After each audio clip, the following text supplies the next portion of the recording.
Hello and welcome to another edition of Another Book Review. This week I'll be reviewing David Brin's novel, The Postman. I'll talk really briefly about the author, go into a spoiler-free overview of the plot, talk about what I liked about the book, what I didn't like about the book, who I'd recommend the book to, and finish off with what I will be reading for next time. David Brin is a science fiction writer who's been writing since the early 80s. He also, I believe, has a doctoral degree. He's best known still probably for this book, The Postman. He's also known for what's known as the Uplift trilogy, which is a relatively influential science fiction trilogy of books. Some of the ideas were kind of reworked into Children of Time, which is a book I reviewed earlier for the channel. I will leave a link to that video if someone wants to kind of check out that.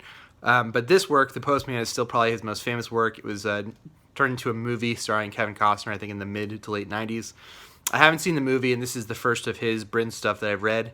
What this is essentially a dystopic novel set into the future of the novel, which would be our past. I believe this was written in the mid-'80s, and the world that he describes is set in probably the 2010s, the early 2010s. And what has happened is that the United States has kind of turned into a series of fractured fiefdoms that are each kind of led by various warlords.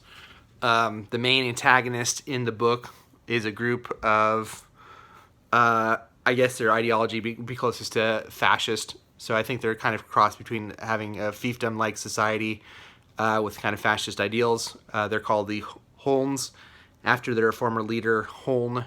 But the book is one man whose name is Gordon, who was a former militiaman who has, through a series of events, restarted the United States Postal Service.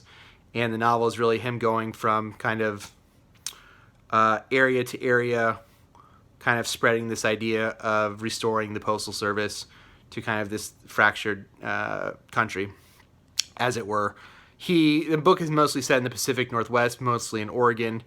And that's kind of a real spoiler-free overview of really the plot. It's really, the book is him kind of moving from area to area, meeting different people, and trying to spread this idea of restoring the Postal Service, and through extension of that, kind of the country as a whole, after a series of events that are kind of unclear, I think, on purpose in the book, as to why you're in this dystopic future.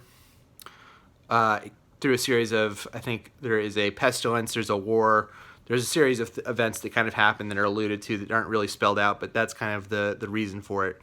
So what I did like about the book was I thought that the main character, Gordon, was very believable. Like I said, he was in a militia earlier in the book. I think when the book starts, he's in his mid-30s.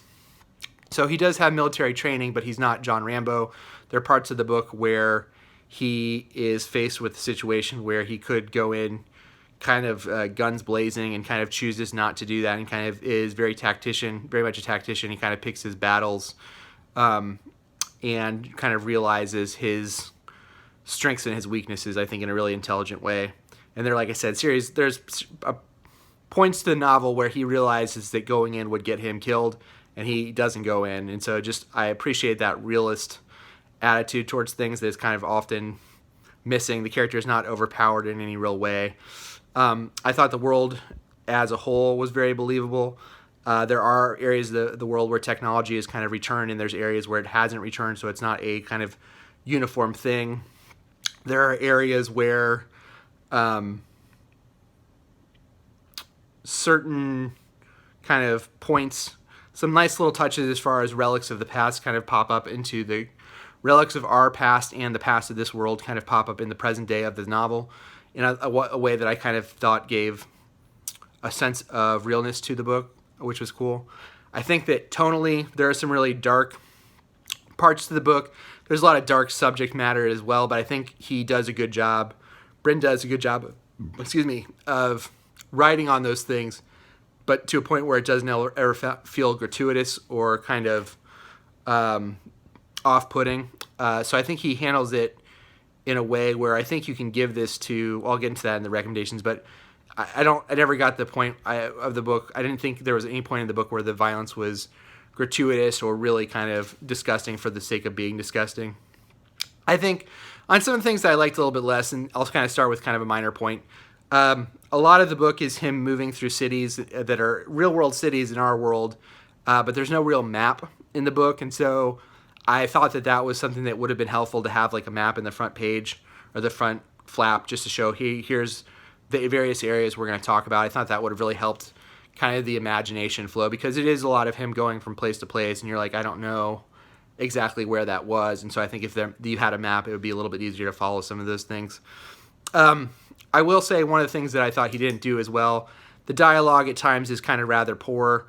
This kind of slang that's used, it's not usually used in America. It's kind of brought in, and just in general, the dialogue I thought of the characters was a little rough. There are a lot of different elements in the book, and the analogy I give is if you're in a kitchen and you're cooking, you're making, I don't know, you're making a burrito or something. Well, you have chicken as your base, and then you decide to also add in ham, and then you also decide to add in venison. And if you make that meal, it's going to be really, really heavy, and in any one of the elements you're not going to really be able to taste as heavily if you mix all those things together.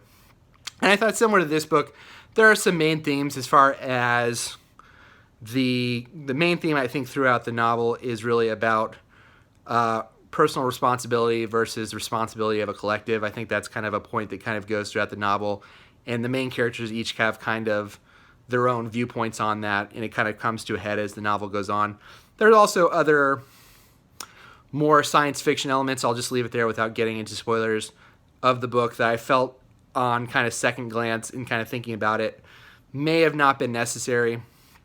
And I think that they didn't necessarily add a whole ton to the book, especially towards those themes. From a plot perspective, some of it makes sense. But I think overall it would have been interesting to me if he had dialed back some of the tech, I guess is the safest way to say that. I think in addition to that, there are some kind of, just from a writing standpoint, some narrative choices that I didn't quite understand from a plot standpoint. I kind of mentioned before the Holmes, who are kind of followers of this deceased person. You don't really ever get that history of him as far as why he was deceased, who he's said to have been hanged relatively early on, so he's passed away, but it doesn't really get into who did that and what happened after that. And so from just a writing from a writing perspective of just kind of simplification, I didn't quite understand why that character wasn't the main antagonist of the book. For me, that would have been a lot cleaner. It maybe have given a little bit more heft to some of the things, and I think some of the antagonists in the book get kind of watered down a bit because the antagonist, the Holm, is not in the book as a living, breathing character. I don't think that's too much of a spoiler, but I'll just give it there because I think it's kind of talked about early on. So those are my points for the Postman. I thought overall, it was an interesting read, and if you tend to like kind of post-apocalyptic fiction, if you're a fan of Fallout and things like that, I would definitely check this out, because I think it's a good book. I think it falls a little bit on the execution, but I think the ideas are actually really strong.